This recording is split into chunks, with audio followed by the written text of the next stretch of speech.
Welcome to the Knowledge for Men show. Your life will never be the same. Your level of success will seldom exceed your level of personal development. I want to die empty of regret. I want to die empty of my best work. We don't understand who we are. Instead, we're living out somebody else's narrative. What one man can do, another man can do. If it's been done, it can be done again. Being yourself and being your truest, most authentic self in every moment. If it scares you or makes you a little afraid, do it. Follow your heart and your gut. The first stage, I think, is finding you, like finding out who I am today. Stuff will not work. You will have things that fail. Success is when you're a happy, fulfilled person. How do you define success? It's your life, and you are the creator of the movie script that is your life story. Attention, if you are a frustrated man who feels like he is not getting the results he wants in his life, health, wealth, relationships, and personal growth, then I've got a powerful free video training for you to help you become a strong, grounded man so you can unlock unlimited power in your life, business, and relationships. Go to kfmconfidence.com to get instant access to this training. Again, that's kfmconfidence.com. If you want a Cliff Notes version of the best material that I've learned after 300 interviews on this podcast about being a stronger, more powerful man, then it's all here at kfmconfidence.com. All right, guys, welcome to the show. I'm here with Mark Manson. He is the author of Models. He has one of the most popular blogs on personal development, one that I followed for many years. He most recently launched his latest book. Guys, get this, The Subtle Art of Not Giving a Fuck. And yeah, that's the name of the book. And what's crazy is that book just hit New York Times bestseller. Mark, welcome to the show. It's good to be back, man. Yeah, this is your third time's a charm here. And what does that feel like when I drop the intro that Mark Manson, the blogger, the guy that started off with Models, the guy that traveled the world, you're now a New York Times bestselling author? Feels weird, man. It doesn't feel real yet, I think.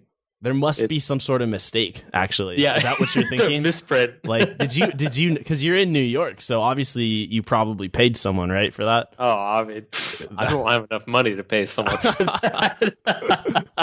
Man, maybe, yeah, I don't know what's going on there, but yeah, this is a book that the subtitle is a counterintuitive approach to living a good life, and it is very much a counterintuitive approach. I don't know if most people know, but you actually wrote a blog post back in January 2015, which is the same title, The Subtle Art of Not Giving a Fuck. Did the book stem from the blog post, or were you actually working on the book back then? It's funny. I started the book maybe 6 months before that post, and I'd been struggling. Like, I knew I wanted to write. I basically wanted to write like a self-help book about pain.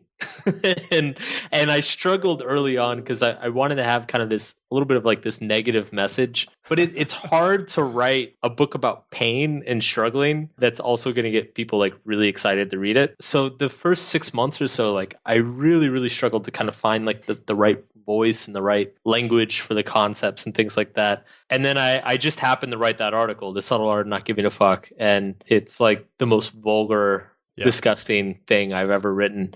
And people went crazy for it. People loved it. Yeah. And that's kind of when I put the two and two together. I was like, all right, here we go. This is what it should be. Okay. Yeah. What was the aha moment when you were like, this is the book, in terms of writing a book about pain, like pain and struggle and also suffering? I wanted to, one of the things that all my years traveling really taught me, it was interesting because, so, for those listeners who aren't familiar with me, I lived nomadically for over 6 years, and I lived in a bunch of different countries and just traveled around quite a bit. And I met a lot of people who tried to live the same lifestyle. I met a lot of people who started internet businesses, started personal brands, blogging platforms, podcasts, etc. And over the years, it was really fascinating for me to watch basically who some people, like all these lifestyle choices that we talk about, they bring really unique challenges. Like, they're extremely difficult and stressful in unique ways. And it was interesting because I saw over the years that these different stresses or these different challenges invigorated some people, and in other people they were like, fuck this, I'm going home. like I'm gonna go back and to my day job because this doesn't work for me. Almost as if that struggle or that pain was a sign that it's time to pack up and go. Like that, the reason why I should pack up and go is because I hit this wall. Yeah, and so it was interesting because it was the same pain and struggle would invigorate some people and then cause other people to just be like, whoa, this is the wrong thing, and both are totally fine. And so I became really kind of enamored with the idea that really the decisions we make, it comes down to like what pain are we willing to sustain? Like what struggles do we like? Because pain is inevitable in life. Problems are inevitable in life. Like you're never going to have a problem-free life. And so when I started thinking in these terms, I was like, oh shit, like this is something nobody's talking about, that like suffering, and from my Buddhist background, I had always learned that, like suffering is inevitable. There's life itself is just constant suffering in different forms. And so I was like, so maybe the life we end up with is the suffering that we enjoy the most. Which is a really like hardcore, like heavy metal approach to personal development. Yeah, you talk about Megadeth and Metallica. Yeah. So that's a key point. There's no such thing as a problem-free life. And I think for many people, that's a slap in the face because we're constantly striving to have a problem-free life. Right. And that's what a lot of the self-help genre is chasing. Yeah. And it's too, also, I mean, that's a much easier message to sell. It's much easier to sell like, hey, come to my seminar and all your problems will be solved. Like that sounds very sexy and gets people to open up their wallets. And I became much more interested in the other argument, which is like, hey, life kind of sucks. So let's talk about how we can deal with it. And so it took a long time for me to find a way to write that wasn't like completely depressing or that wouldn't scare people away. There, literally in the first chapter, I had never read. I'm so excited I get to tell this to you because I was like, oh, I hope I get to interview him and I'm going to tell him this one sentence, and I'm doing it right now. And I've never read so many fucks, not only in one chapter but in one sentence. Just the word fuck. And somehow I was laughing throughout the whole chapter. In the first chapter, you're just dropping so many F-bombs. But I think what you're getting to, though, is by doing that, to me, it just added some humor and added that light to the fact that we're talking about life is suffering is what I'm getting. But that's not only Mark Manson's approach, that is an Eastern philosophy approach. Yeah, it comes from, I've been influenced in my life by a lot of like Buddhist ideas. And it's funny because, and a number of people have commented to me about this now, and it's true, is that the book starts out very aggressive and like in your face with the language. Like there's lots of F-bombs. Yeah. The humor is like really off the wall. And then as you go along, the book gets more serious and a little bit more introspective, and the topics get much more serious. Like the last few chapters are about, especially those, yeah, it's about death and rejection and failure, and a number of people have commented on that to me, and that is partially by design. It's like you need to kind of do the comedy show in the beginning, shock people a little bit to get them to pay attention, and then like once you've got them paying attention and saying like, okay, I want to hear about this, then you can kind of like hold their hand and take them into like the deep dark stuff that is sometimes painful to think about, but you can't start with that. Yeah. And there's I don't know if anyone has said this to you, but Jerry Seinfeld is on Howard Stern, and he asked like, hey, how did you get so successful? I think I'm pretty sure Seinfeld's a billion, or he's like worth $900 million. And he says, I was able to find the thing that I was willing to suffer for. Yeah. And that's success. He's like, that's how I became successful, is I found the thing that I was willing to suffer for, and that was comedy. Like he's like, you think it's so fun, but I'm in the back, I'm preparing, I'm working day in, day out, every single day. I get rejected. He's like, I've been rejected, I've been booed off stage. Like I've gone through so much pain and suffering to get to the point where I could hop on stage and give a good show. And he's like, even still to this day, I say jokes that I feel like I get rejected every time. Yeah. Yeah. I mean, that's something that doesn't get talked about And I try to kind of make this point in my work sometimes, is that behind any success is just a lot of mundane, boring, unpleasant stuff. Like even, just my job as a writer, it sounds really sexy and great, like, oh, New York Times bestseller. And that's great. And it's not even about like all the hours worked, but it's like all the things that I wrote, like I would spend weeks and weeks writing a chapter that a month later my editor would email me and be like, scrap. Yeah, Mark, this chapter is terrible. Like we should just remove it from the book. And like that's fucking horrible. Like it's like it hurts to think about that. And it's such a vulnerable place to put yourself in. But I think every profession kind of has that really unsexy, mundane side to it that's suffering, like Seinfeld said. And unless you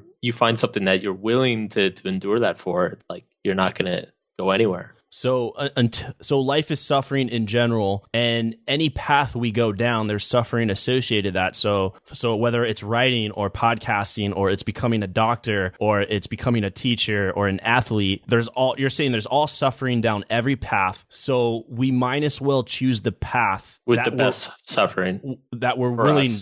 That we want, because we're going to suffer no matter. So it's not like, oh, I'm going to become a writer. I write my first blog post and I get negative comments. I should just give up because there's suffering over here. I should go where there's no suffering. Yeah, but there's no such thing. And I think one way you could even define passion is Seinfeld's definition. Yeah. Is like. And I think everybody's experienced this, so like I've tried to do video before, and a lot of people tell me like, oh, you should start a YouTube channel. It'll be really great. Everybody will watch. And I'm like, cool. So I go out and buy a camera and I start recording stuff, and I hate it. Like it's miserable for me. Like I hate dealing with the equipment. I hate dealing with the editing. I hate like talking into a camera. It feels very fake to me. And it's suffering that like I don't enjoy. It doesn't feel worth it to me. Whereas like I have friends who have amazingly successful YouTube channels, and they love that shit. They eat it up. They get really into they get super nerdy about the editing and the tech involved. And so it just doesn't,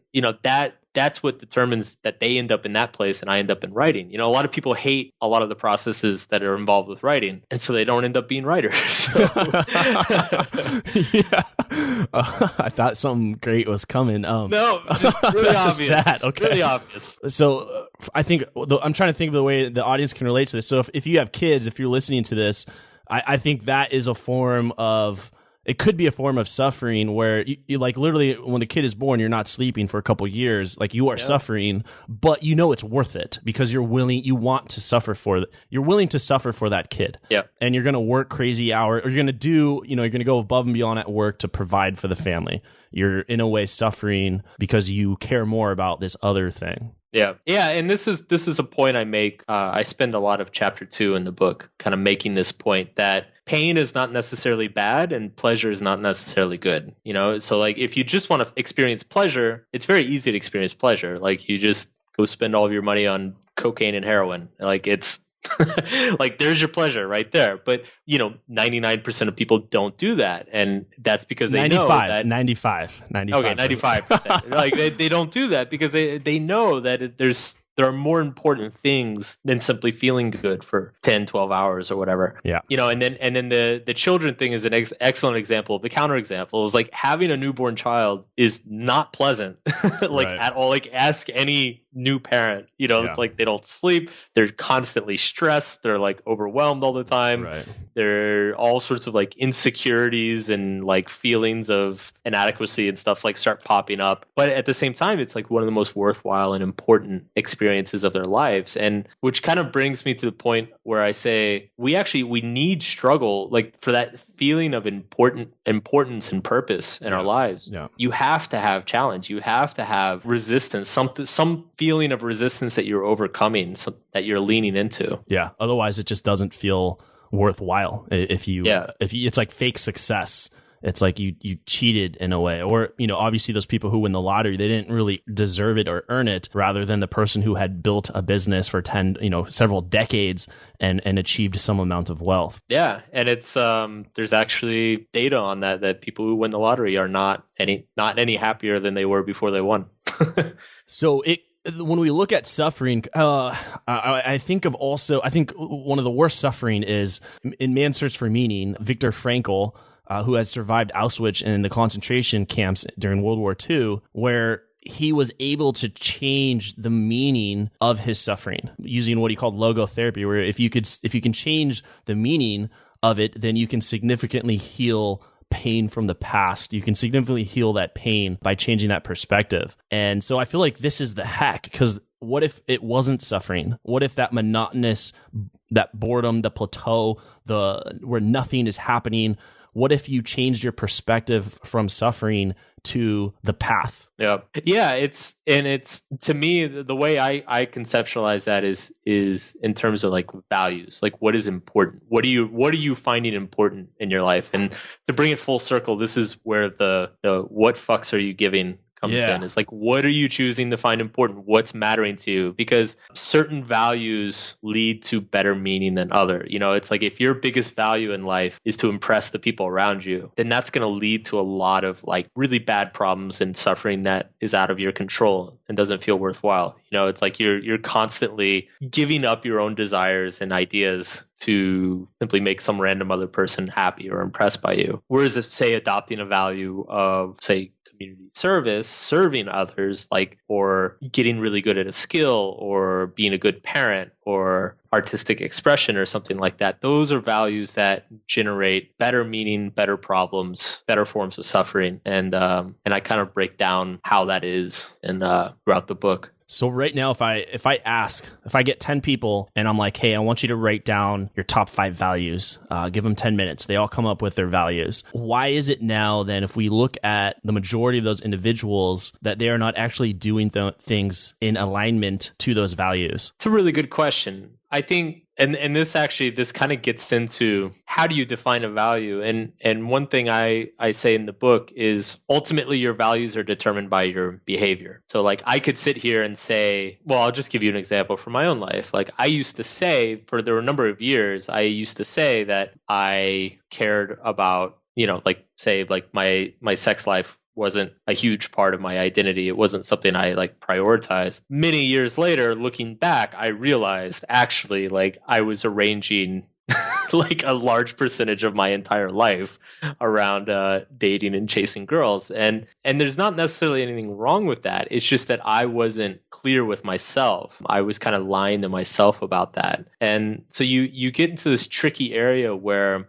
everybody believes their own values are good. Otherwise we wouldn't have our values. It's like we kind of, our starting point is automatically like, oh, what I think is important is actually important. The really difficult part is learning how to question yourself and almost like be skeptical of yourself, like not even trusting your own judgments a little bit, and then looking at you, like getting very clear at looking at your own behavior and seeing what you're actually prioritizing in your day-to-day life, because that's the truth. What you're actually spending your time and attention on is the honest truth, and it's very hard and kind of ugly a lot of times for people to see that. Do you think that you were lying to yourself to not feel the pain of not making progress in what really mattered to you? I think for me, at least, I had a lot of like very deep-seated insecurities around like intimacy and women. And I get, for lack of a better word, like womanizing or being a player or whatever, was a compensation for that. And what's interesting is that anytime we're compensating for something, anytime we're like motivated out of insecurity, we never admit it to ourselves. In fact, we hide it from ourselves. We convince ourselves that what we're doing is completely normal. And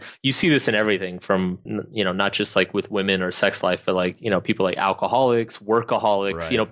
People who are working like 80 hours a week and ignoring their family and friends, like they'll tell you, they're like, oh no, everybody works really hard. Like I'm working as hard as everybody else. It's like the alcoholic who's going out and drinking every night. It's like, oh, what? I can't have a few beers? Everybody has a few beers. Like we all rationalize it to ourselves. And so that's why it's like a big part of what I talk about is simply developing a habit of self-skepticism, like getting really good at calling yourself on bullshit. I feel like that is most needed. I think that just develops your self-awareness when you can identify when you're telling yourself a story rather than going into what really matters, which is the whole, the subtle art here. So I have identified too an interesting point that you bring up in the beginning of the book, where it's like we have so many things, like external things, and TV, car, house, clothes, like those things we have. But the problem that we have now today is really a spiritual crisis, where we already have so much stuff and there are so many opportunities out there that often we don't know what to do with that freedom. There's so many things we could do. Like right now, you could just quit your writing career and you could get into acting all of a sudden. Yeah, right. You could transition, you could do what, like no one's stopping you. And for everyone, we have so much freedom and all the education is out there. So it's like, hey, like the key to the doors are all open, and we're scared to open the door, maybe because of the fear of not doing or going down the right or opening the right door. Yeah, it's interesting. So if you think back, a few generations, say 100 years ago, or like our grandparents' generation, life was much more straightforward, because like if you were born in a rural part of the country, you generally only had a couple options in front of you, like learn some trade job or probably get involved in like the farming community wherever you were. If you had a family of doctors and dentists, you probably pursued medicine or dentistry. If you, were born of a certain race or ethnicity, or if you were a woman, then your options were really, really limited. And so that's one thing that's interesting about that. There's this whole thing in psychology called paradox of choice, is the more choices you give somebody, not only the less satisfied will they be with whatever choice they make, but the more anxious and stressed they will get about making the choice. And so you look like 100 years ago, you get most of the population, they really only had like one or two options in their entire life. And so it's pretty clear, like if you're born on a farm, it's like, okay, I'm going to be a farmer. And so you basically spend your entire life getting good at that. There's no uncertainty. There's no questions of, am I in the right place? Is this the right thing for me? Am I doing this well? And what you get with the last couple of generations, but particularly this generation with the internet, is now people are growing up and they can be anything. You've got dozens and dozens of opportunities. Even if you're in your 30s or 40s, even if you're a woman, even if you're a minority, you have tons and tons of opportunities. And dating too. You have a lot of dating absolutely. Like 100 years ago, you're just going to marry Becky across the street, and right. everyone knew it. Yeah, and so we've removed a lot of like the material problems in our lives, but now we have this like whole new problem of meaning, of like, am I doing the right thing? Did I make the right choice? Is this what I'm supposed to be doing? Am I really passionate about this? These are questions that like our grandparents wasn't even in their vocabulary. Like they couldn't even fathom these sorts of issues and questions, which I think is why our generation gets shat on so much. Right. Because the older generations just see us saying like, well, I don't know if this is like really what I want to be doing with my life. And they're like, what the hell? You should just be happy you have a job. What's wrong with you? With benefits, and you got a 401k, you're good. You've hit the gold mine. Yeah. And it's like, no, actually, like the game has changed. The chess pieces have moved since then. So yeah, these questions seem to be very, very pertinent for people, particularly people, I'd say under 50. And it's hard. It's hard to approach this stuff and think about it clearly. How do we navigate through that? I think a lot of guys who listen to this show understand, like, look, I got a lot of options. I'm a smart guy. I know how to educate myself. I know that I got to set goals and move forward. Now, I feel like a lot of guys are kind of like pit bulls on a leash, like they're tied to a leash. Like they're smart guys. They're ready to go out and take action, but they don't know which path to go down. Like how do you circumnavigate? Like, all right, well, if I'm going to go down here, like where should they start? I think the problem is, and actually now that I'm thinking about this would be a really good blog post. I think the problem these days has to do with commitment. And I've noticed this with a lot of people over the years, is that people in these situations where they have so many potential options, because what happens is anytime you that second that you pick one, you're like, all right, this is going to be, my career or my job or my business or my hobby. You effectively need to give up all the other options. And that's terrifying for a lot of people, because they're not completely confident and they're not sure if they're picking the right one. And there's a section in the book it's a shorter section, but I feel like it could be much longer, but it's called Freedom and Commitment. And I talk about my experience of how I spent most of my 20s being one of these guys who like wanted to be able to live anywhere, wanted to be able to date anybody, wanted to be able to like start any business and like always have tons and tons of options. And ultimately what ended up happening is I met one girl and got engaged to her and moved to one place and like got an apartment, settled down. And I realized with my business of like, it took me like 8 years just to get decent at writing. So why the hell would I like give it up and go start something else now? And so I ended up committing to all these things, and something really strange happened. It's like the second that I became okay with all those other dreams I had that I gave up, I became a lot more comfortable and confident in the choice that I had made. And so I think what gets people stuck a lot is they don't want to give up those other options. Like they have like 5 different dreams for themselves, but they know that if they actually pursue one of them, they're probably gonna have to give up most of the other ones, and they don't want to do that. So they'd rather just sit around and have those 5 dreams and never do anything. Yeah. The word decision, like scission, like it means to cut. Like scission, the Latin meaning scission, like I keep saying scission, like hoping that you just get it, but scission, like scission. Mark, come on, help me out. But scission, the Latin root is cut, like circumcision, right? And we're cutting off other decisions because we're going to choose this one option here. And I think that is when you are making that commitment, when you cut off those other options. But what happened in your case, because you talk about in the book, is you got better at writing. Yep. Because you had committed to one thing. And I'm sure in your relationship by committee, well, it's been, I don't know, I don't like keep track of your relationships, but this is the longest one. Is that right? Yeah, for sure. Okay. And maybe that would have scared 24-year-old Mark. Oh, totally. I mean, I was a complete head case, and the committing the girlfriends and stuff. It's interesting too, because ultimately, like my approach, the thing that helped me with the commitment in my relationship was, and this was true with the business as well, was taking it like one day at a time, basically. So I think just to start with the relationship example, I think a lot of guys who struggle committing in relationships, they develop these irrational fears around like that they're going to get stuck, like they're going to end up in this like prison of a relationship. And the funny thing is it's completely irrational, because a relationship is, I mean, theoretically you can leave at any time. And I found it very strange that I had to like remind myself of that constantly. And the other thing that guys with commitment fears have is they like project years in advance, so like they'll go on like a second date with a girl and they'll be like, she'll say something and he'll be like, oh, well, we can't have kids together, so this isn't going anywhere. And it's like, dude, you've spent like 2 hours with her. Like, what the hell do you know about like kids? Like, you just need to take it one day at a time. Like, and in my relationship with my fiance, it was like every time I kind of start freaking out, I'd be like, all right, let me just ask myself, do I want to be with her right now, like today, this week? And the answer was always yes. So it was like, all right, so be with her and like stop worrying about the future. Stop worrying about like what could happen or what could be. And I think you can apply that to these kind of business or like life purpose issues as well. It's like, start with what you want to do today. You don't know what's going to happen a year from now. You don't know if like this is gonna, fail or be a huge problem in your life 3 years from now. Like, start now and do it as long as it makes sense for you. And then if one day it doesn't make sense for you, then you can, there's nothing keeping you there. You can always like stop. So accepting the experience and it seems like just living in the now. Like, is this something that I want to do now? Like, then it often gets expressed that way.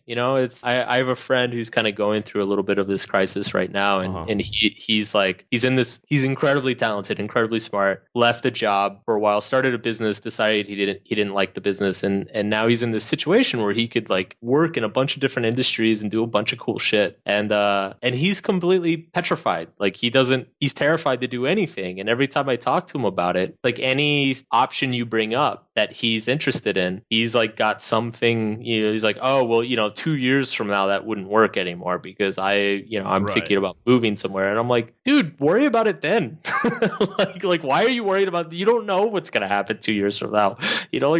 It's worry about it then. Like, this is all just like anxiety talking. Yeah. I have people who say like, Andrew, why are you trying to build, your subscriber base? Like, podcasts could be they could go away in like 3 years, 5 years. Something new could come out, and you just wasted all this time. And I'm like, you're probably right, but I like what I'm doing.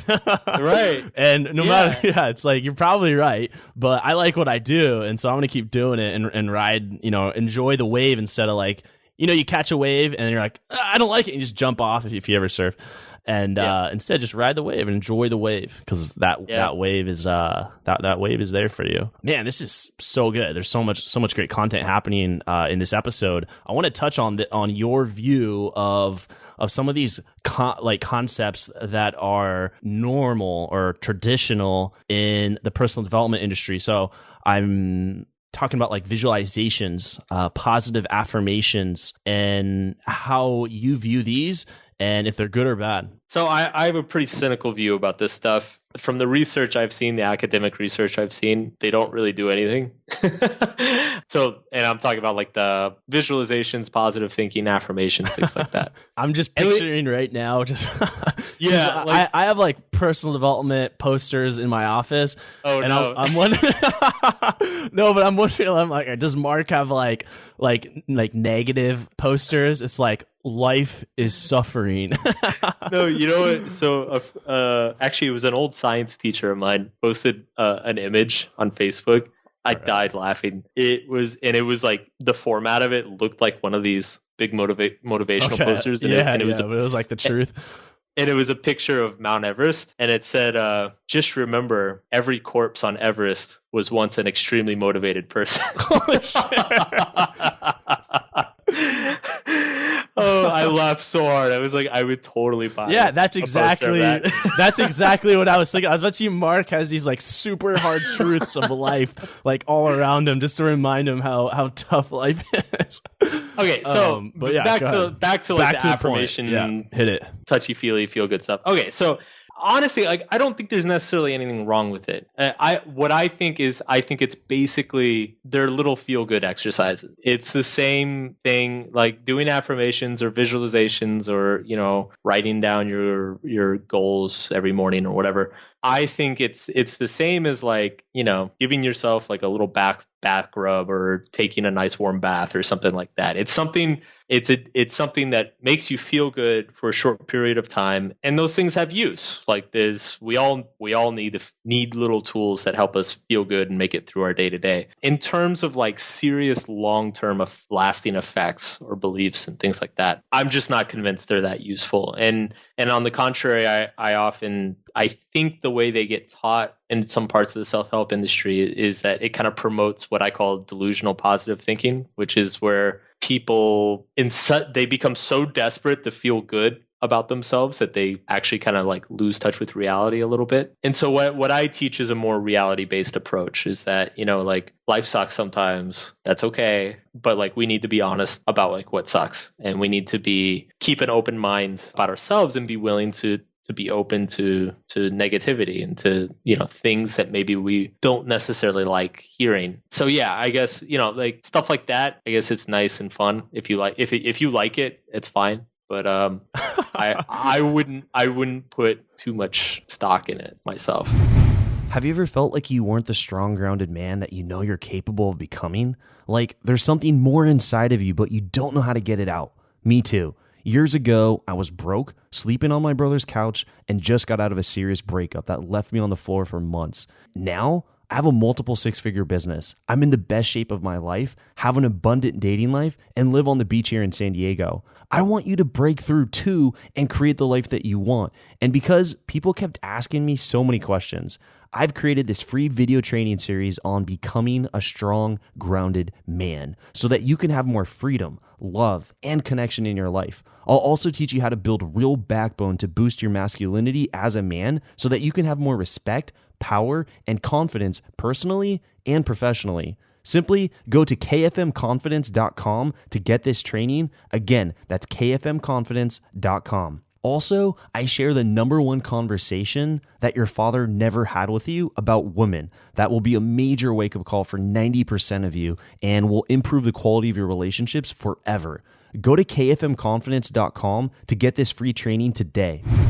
Okay, So then tying in with that is you have this point where you say the desire for a positive experience is actually a negative experiences. It's a negative experience because it reinforces that you are not that thing. And then so contrary, like on the other side of that, which is really interesting, the real counterintuitive approach is the actual acceptance of that negative experience is a positive experience. Yeah. The best way I've seen this explained was by Alan Watts, who I mentioned. He calls it the backwards law, but it's basically if you're constantly pursuing positive experiences, if you're constantly pursuing feeling good all the time, you actually that process of wanting to feel good makes you feel worse, because what's happening is you are unconsciously saying to yourself, I am not enough. So if you're like constantly wanting to, I don't know, be like have more money or be more beautiful or be more popular, every time you kind of bring that urge into your mind, you are silently saying to yourself, I am not enough already. Like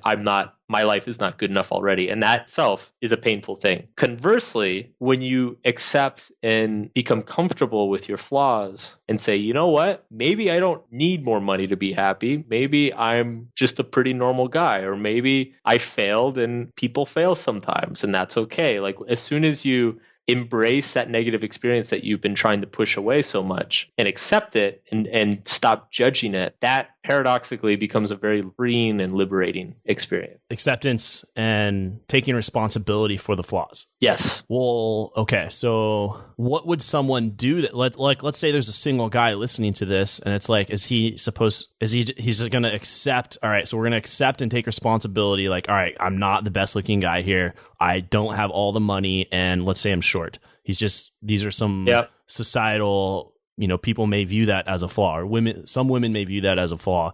What is this guy to do?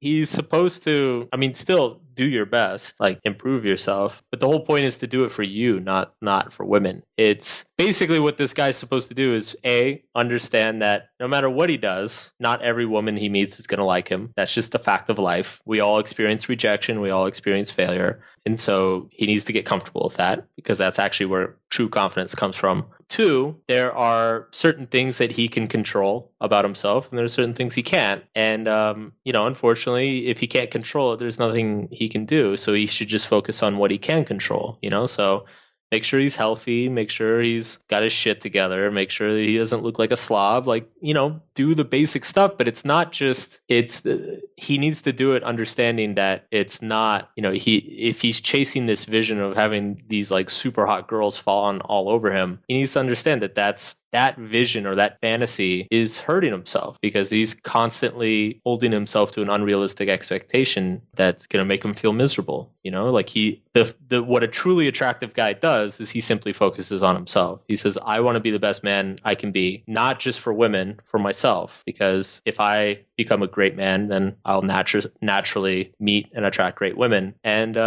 he sets his priorities straight in that way. You could say that he gives a fuck about his own well-being before, being super attractive and dating tons of hot girls. And because he gives a fuck about himself, that actually naturally makes him extremely attractive.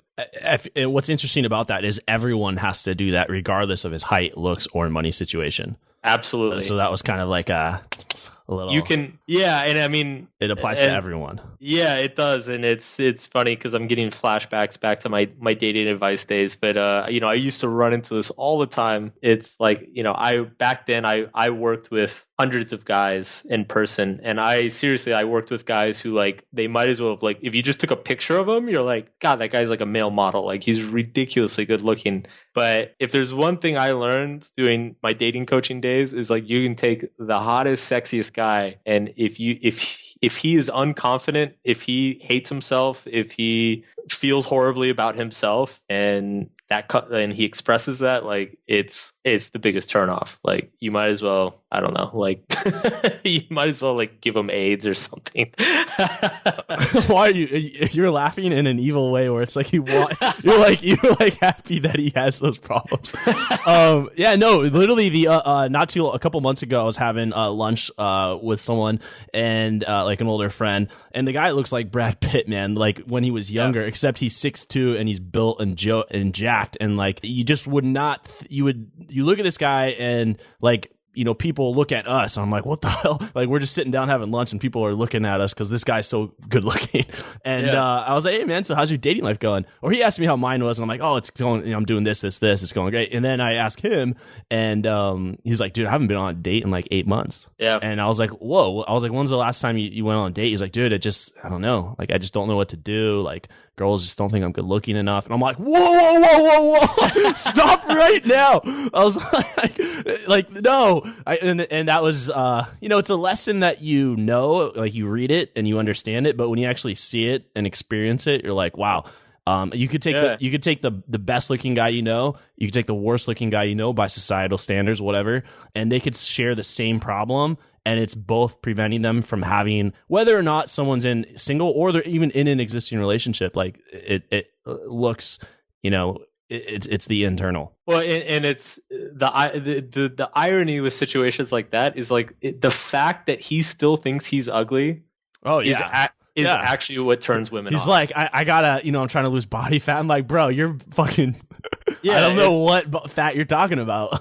Yeah, like I know a guy who he's like really successful hedge fund guy, and he's a really smart guy, but he's obsessed with money, and he's literally worth low 8 figures, but he's convinced that he needs to make more money, that like he doesn't have enough money to like live a good life. And so there's this like bizarre paradox that happens when I hang out with him, which is girls meet him, they hang out with him, they see that he's like fucking loaded, and obviously they're like, wow, that's really cool. And then as they get to know him after like a few dates, they see that he's like constantly obsessed with money and feels like he doesn't have enough, and like these girls go away. Like the guy's like 39 and still single and frustrated about it, and he's worth like 8 figures, which is crazy. Yeah, meanwhile you got the guy making $60,000 and he's got a fantastic dating life. Yeah, of course. Perspective.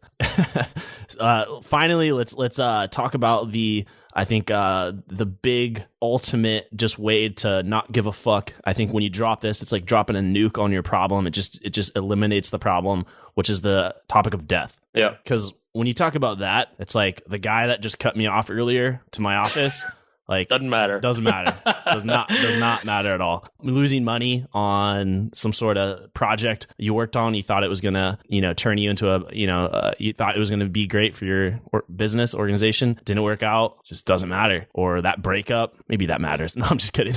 That these problems eliminately go away when you bring up the concept of death. So yeah, I want to hear your thoughts on death and how this ties in with your book. It's so the last chapter in the book is about death, and it's something I felt very strongly for a long time that I wanted to include in the book, because one, I've had a few people close to me in my life die, and a couple of them like very tragically, and I look back on that. I mean, obviously it was horrible, and it was extremely depressing and difficult. But as the years have gone on, I feel like that's granted me a little bit more perspective on my own life than other people. And just over the years, I've talked to a number of other people who have had similar experiences.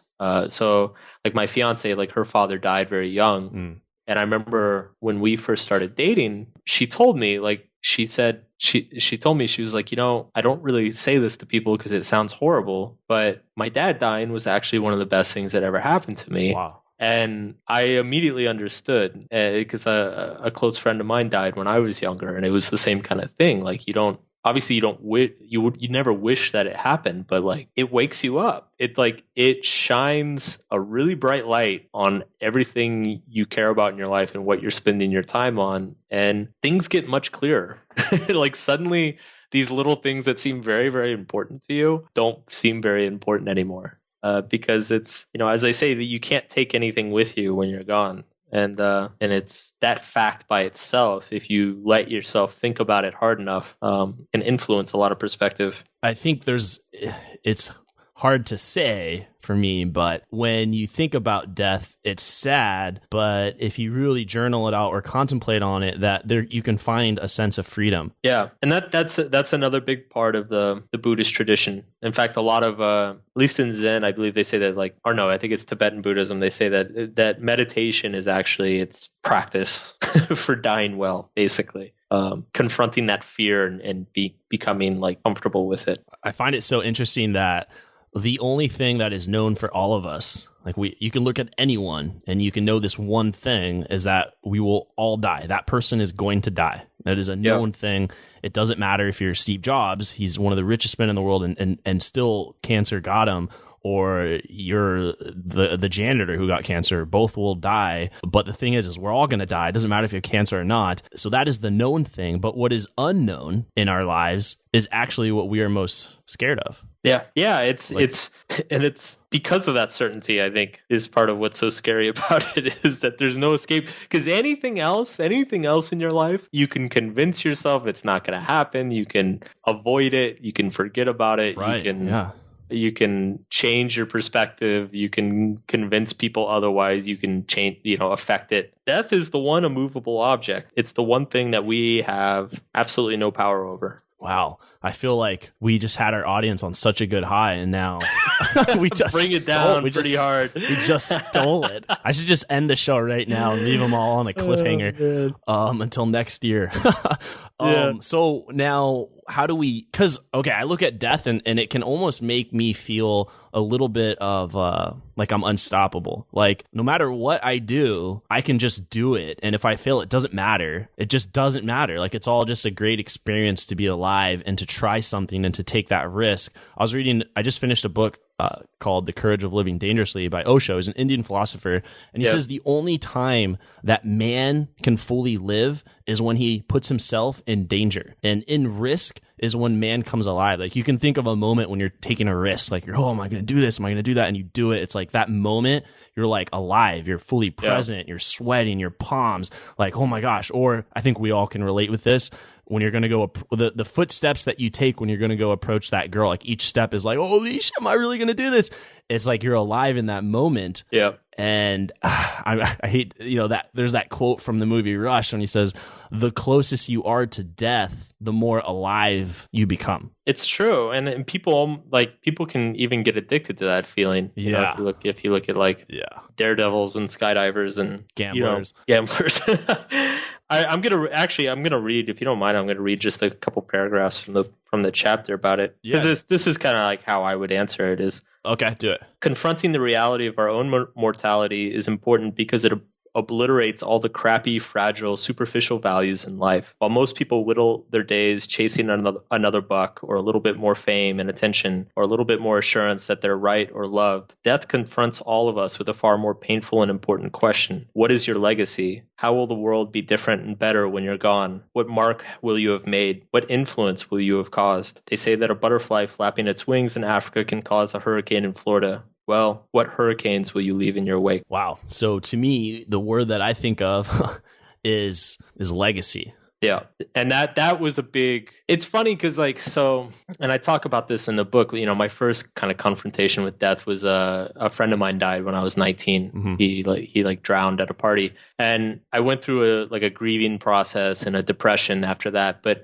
the big kind of long-term thing I took from that is it really gave me like a huge seize the day kick in the ass type thing. Like before that, I had always kind of been like a lazy slacker. And suddenly after that, I was like, I'm wasting my life. Like, I need to get on this shit and do something, and that was, and for a 19-year-old, that was a really big deal for me. What's been interesting the last few years is, and this became a lot more relevant, after I had built my business, after I had traveled to umpteen different countries, and after I'd done all this partying and dated all these girls, I kept coming back to this question of legacy. It's like, what do I want to be known for? What do I like? I started having thoughts like, if I was 60 years old and telling my grandkids, my grandkids saw my websites and my life, what would they think? Is this what I want people to remember me by? And it's like, and the conclusion I came to is like, no, this stuff's cool. It's fun. But I want to build something that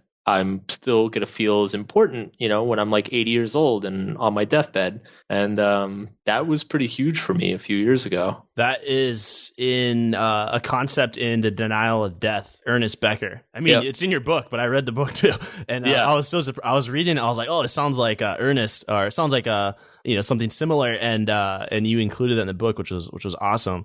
But it's that we're trying to keep living. We want to create things that live beyond us.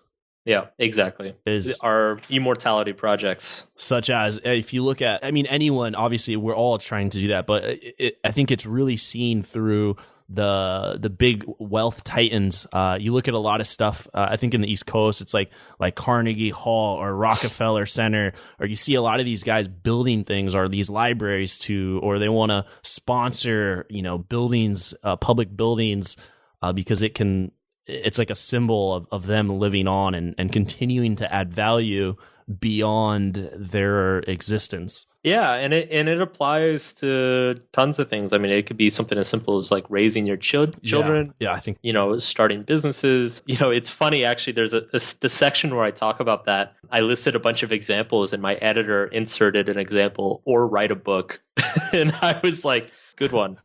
That's very, very appropriate. And so I actually added that in there. Like one person, because it's true. It's like, one thing that's really exciting about writing a book like this, and this writing a book like this takes hundreds and hundreds and hundreds of hours. Yeah. And one of the reasons like people like me do it is this idea that theoretically 50 years after I'm dead, like somebody could still pick this up and read my thoughts. My thoughts will still be alive even after I'm gone. Yeah. I mean, look at the work of the philosophers. I mean, that's thousands of years later. So not that there's going to be a statue of Mark Manson in New York in Central Park 1,000 years. I hope not. It'll be an ugly statue. It'll be like that thinking man where he has like his palm on his chin. He's like thinking. We'll call it the drinking man. All right. So with just concluding the whole concept on death, in that for me, when I think about it, it makes me ultimately give a fuck about just a few things. Yeah. Like when you think about death, I'm only thinking about a few things in my life, and then the hundreds of other things that are implanted in me from social media or just living in this society in the Western world. I don't need any of that. Yeah. Yeah. And I think you can go wrong with this, where someone can be like, oh, that means I don't have to pursue, I don't have to have these audacious goals. But I think the way I read that was that it frees me from the unnecessary clutter. And now I see one or two or three things, and I can unleash all of my energy into the things that truly matter, and not waste time in bullshit. Well, and I think what it really clears away when you really get down to it is drama. Is like just emotion, like being emotionally attached to like really silly things. So, okay. So like just bullshit drama in our life that is draining energy. Yeah, and I think what happens is that we realize that a lot of the stuff that we like really cared about is like really just kind of like silly emotional stuff. Yeah. I think that'll be the for everyone listening, go to Amazon.com. It's a website where you buy books and stuff, and go get The Subtle Art of Not Giving a Fuck. Hit New York Times bestseller. Google markmanson.com. Check out his blog. .net. Oh, damn. .net. I still don't have .com. By the way, if anybody's listening to this, who has it? It could get markmanson.com for me. I will gladly pay you money. Wow. I'm going to get it. Somebody registered it in like 1999. Oh. And he doesn't even know. Well, and nobody's ever put anything up there. Well, why doesn't it expire? His blog domains expire. Yeah, whoever bought it is auto renewing it. And honestly, he's waiting for you to become a New York Times bestseller. Now the value has gone up, man. You know what I think happened? It was probably one of these like fucking domain squatter guys who went out and bought like probably like 500 common names and is just sitting on all of them, figuring that like one out of 100 will eventually like want to do something important online and buy it. And so it's whoever has it. I've been trying to buy it for years, and it sucks because the more successful I get, the more I'm gonna have to pay for it. So maybe you can shoot for mark.com. Yeah, oh god. All right, guys, markmanson.net. He's got great articles. He's got, if you're interested in the conversation we had about dating, check out Models, which he probably secretly is cringing. He's like, no, but I still got love for Models. Okay, great. All right. The Subtle Art of Not Giving a Fuck. Go to Amazon, get it. Go to your bookstores, get it. I got the hard copy. It's a really cool cover. And this book is, if you like this conversation, get the book. The only thing I'm bummed on about the book is that Mark did not do the actual voice in his Audible. I know, but they hire a really fancy guy to do it. Yeah, he did have a sexy voice.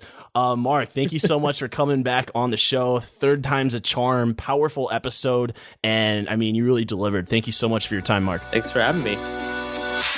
Thank you for listening to the Knowledge for Men podcast. Hundreds of interviews and millions of downloads later, we're continuing to build an international movement, and we're just getting started. So if you enjoyed this episode, go ahead and leave a helpful review in iTunes, because it really helps the podcast grow so we can impact even more men in the world who need this. Guys, this is all about living with purpose, where every day you only do things that matter to you. You wake up, live with purpose, and take massive action towards the life you want. And always remember, love the life you have while creating the life of your dreams. Go to kfmfree.com to get a surprise bonus I've made for my listeners. Again, that's kfmfree.com for something that's changed my life, and I'm offering it to you for free. Also, check out my Amazon best-selling books that I've written for you to help you crush life at kfmauthor.com. Again, that's kfmauthor.com to see all the books I've created to help you break through in life. This is your host, Andrew Farabee, founder of knowledgeformen.com, and I'll see you in the next episode.